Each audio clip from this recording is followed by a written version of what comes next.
Hello, everybody. This is Julie D. from NordoniaHills.news, and this is Jabbering with Julie online. Yes, it's Friday, so it's time for the show. And as usual, we have a lot to cover, so let's get right to it. So this picture behind me, ta-da, was taken just today. And this is the new Jiffy Lube. Oh, nope, sorry, Dunkin' Donuts. My bad. This building is the new Dunkin' Donuts that is going in next to Giant Eagle. And I took the picture from the Giant Eagle parking lot. So Dunkin' Donuts is going to share the parking lot with Giant Eagle. And so you'll be able to exit Dunkin' Donuts and go right there through the Giant Eagle parking lot and go out at the light on 82.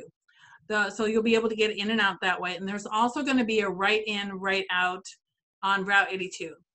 And there's also going to be a Jiffy Lube built right next to it.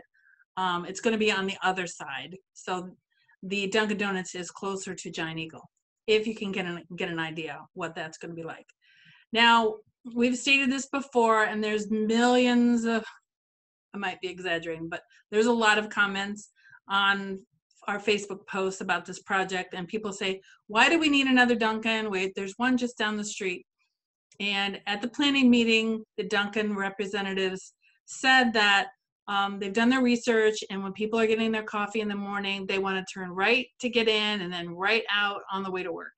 And people from that side of town, from Norfolk Center side, do not like to cross Route 8 and then turn left into the Dunkin', which is usually has the drive-through line wrapped around the building anyway. So they feel that there is enough business from that side of town to keep them busy. So they have done their research. There's 2 Verizon stores in town. So, I mean, there's some duplication sometimes when it makes sense. Like I said, they did their research. And I can bet you that this Dunkin' is going to do very well. There may be people complaining about it, but they don't have to go to it, right? If you don't like it, you don't have to go. But anyways, so that is what's going in there. And one of our favorite things to talk about is construction projects. And I have a lot more of them to talk about too. In fact, just recently, there was a BZA and planning meeting for Macedonia. And we have information all about that on our website. As you can see, and we've talked about this before, Don Bosch Jewelers is proposing to build this new building behind the current First Watch Plaza. They presented several plans to BZA last week and made some compromises to the setback and some other items. Then they still have to go to the Planning Commission for final approval. But they jumped over some major hurdles at the BZA meeting, and residents were able to explain, some comments and concerns that they had. And like I said, Don Bosch Jewelers representatives were able to appease their questions and concerns. So that was really interesting. There's also going to be Ohio State Waterproofing is putting in a new building, a new structure on their property. And there is, I have a picture for you about this. There is going to be a new ATM in town, a new bank ATM account. See if I can find it here. It is going to be located, oh, that's the wrong one. There we go. So what you're looking at here is Macedonia Commons. To just give you an idea, this area right there is PetSmart, and over from it, right there in the median, they're proposing to put a Chase ATM in there.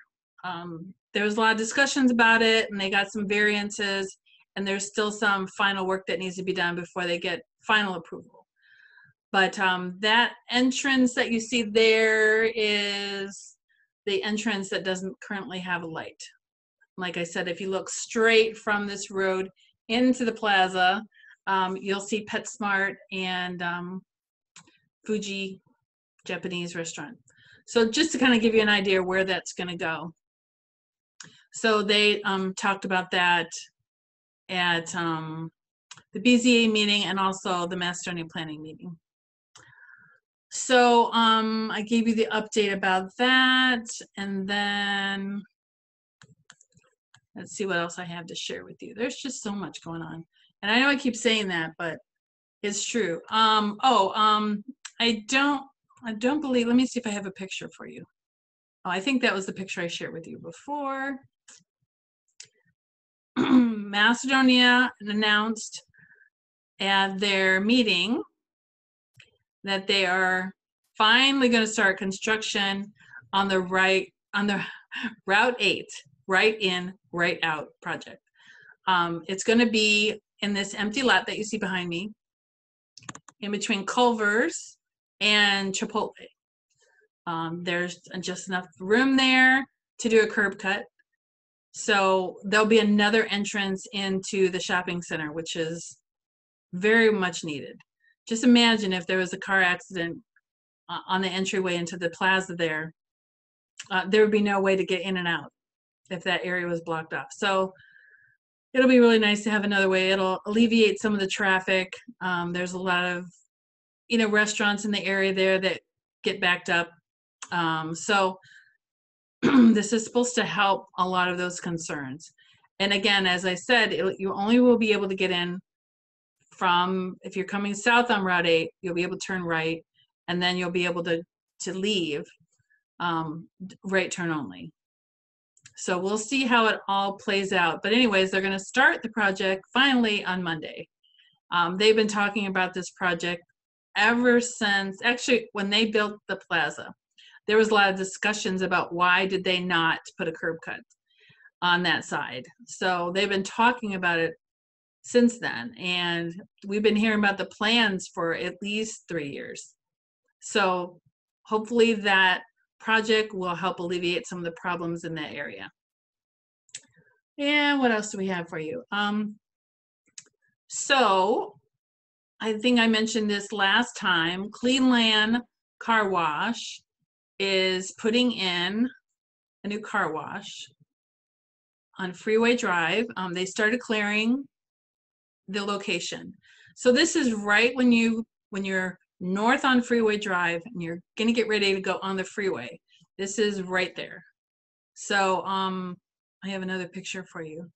It's just the first stages. And we had already shared I already had the plans put out there, so you can always look for those. But they're starting to clear the land, and they are discussing, I guess you could say they're finalizing the plans to buy the house that's right next to it. It's off in the distance to the right there. You can't see it, but there's a little house, and they're talking with them. I guess there was a price agreed upon, and they're doing the final paperwork for that. So it's so interesting to see that area and how it's changed, because as you may have recalled, that's the site that they're clearing now. Actually, years ago had the Chamber of Commerce building, and there was a couple other offices in there as well. So that's the story with that. Also, I want to share a local story about a family. You may have seen this information out shared on social media. We have an article on our website about it that we just posted today. And I interviewed the family of Gabe. Gabe, who lives in Norfolk Center, was burned during a campfire accident in his backyard. And the family talks about their struggles, and he's actually going to need surgery and skin grafts for the rest of his life because of this. He had some major damage to his chin area and under his arm, and it's been quite a struggle for them. Family, they have 7 children. And the information I shared at the bottom, which is what I'm showing you right now, is a fundraiser that they're having in August. So you could find out, if you would like to help the family, there's lots of ways that you can help out. And like I said, the story is on NordoniaHills.news. There's also a video interview that I did with the family. and obviously information about their fundraiser and their GoFundMe page. So if you want to help a local family, and so, that's another recent story that we did. Now, I have something fun to share with you. I feel like this show is like show and tell. So we are very excited to announce that we've been working hard on something new, and it is video streaming. Let's see if I can show my box here. This is, I call it like my black box, but it is the device that allows us to, it works great when I put it in front of my face. How about that? This device will allow us to use our regular video camera at events like sporting events, which we're hoping to do, and we can live stream sports. I've already got in touch with Rob Eckenrode, the athletic director for Nordonia High School, and he's like, he hopes that we're going to have some fall sports to stream. We have been talking to the school for years about streaming sports, and I felt that this year was finally the time to do it, because if they're allowed to have sports, there's probably going to be a lot of people that want to go to the game and don't feel comfortable, and they're probably maybe even going to limit how many people can come to the game. So I felt like the timing was right. So we're excited. We actually used a device similar to this to live stream the Macedonia fireworks. I cannot have done any of this without a high school recent graduate, Shane Romero, and his dad, Nestor. They spent several hours with me yesterday because they have the same device, and they walked me through setting it all up, and it's going to be a lot of fun. We hope, like I said, we hope to be able to stream sports this fall. Maybe there's some sports that we can do and some that we can't do, but we're going to try to do as much as we can, because we know that a lot of people aren't going to be able to go. So my plan with this is to utilize as many high school kids as possible. I'd like to have an all high school crew, and obviously Shane's a recent graduate. He's going to help us out a lot too. So if you know of any students that like working on computers or video camera, or like taking pictures, or like writing stories, or we're even looking for people on camera. I would really love for this to be an all high school crew. So that's something that we're looking into, and if we have enough kids, then we won't have to, we don't have to have the same crew for every game. That is my goal, and I've always had, for I don't know how many years, an after-school club, and what we've done is videotape games and do a lot of sports coverage, and I'd like to increase that this year, and I'd like to get more students to help, because if you know of a student that's even remotely thinking about doing some of this, as a profession, what better time to experiment with it in high school? For example, we have Darius Sethna, who has the Cleveland Sports Show podcast, and does a lot of great, he's starting to do some video shows like this as well, and he's been with me for 2 years, and does a great job. He actually does play-by-play for a lot of the basketball games. So we're hoping to do basketball again this year, and now we'll be able to live stream his play-by-play. So we're hoping to do that as well. But we want to give high school kids a place where they can try out and see, maybe this is something that they would like to do. And what better way is to actually, go and do it, not just talk about it. You got to do it. And the last thing I have for you today is, I don't know if you follow us online, but earlier in the week, we talked about one of our writers, Nicolette Marbley, and we designed this badge for her. I got the insert from Office Max, and the badge was printed at PostNet in Macedonia. And, I like buying local stuff, and I like talking about local businesses.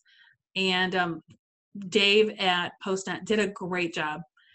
Yeah, I could have got a lot of stuff online, but I really love, as much as I can, to support local businesses. And, on this show, I always talk about, local businesses, restaurants, and people that have products in town. And the reason why, and when we posted this out earlier this week, I couldn't say why Nicolette needed a badge, but now I can tell you. Today, she actually got to do an interview with one of the curators at the Rock Hall in Cleveland. So look for that story next week. I won't give the details on what it's about. You'll just have to wait till then. Nicolette does a great job. And speaking of new people, we have a freelance writer who you'll be hearing more about next week, Emily Chesnick. She wrote a couple articles for us this week from the Mastermind Council meeting and Northville Village. So she'll be helping us with some of the council meetings because, like I said, there's so much going on in town. And she's an 18-year veteran freelance writer. So again, you'll be hearing more about that later. Now, I think I'm running out of time, so I don't want to overstay my welcome. I'm sure I probably forgot some stuff, but I can always talk about it next week, right? So anyway, this is Julie D from NordoniaHills.news signing out, and have a great weekend.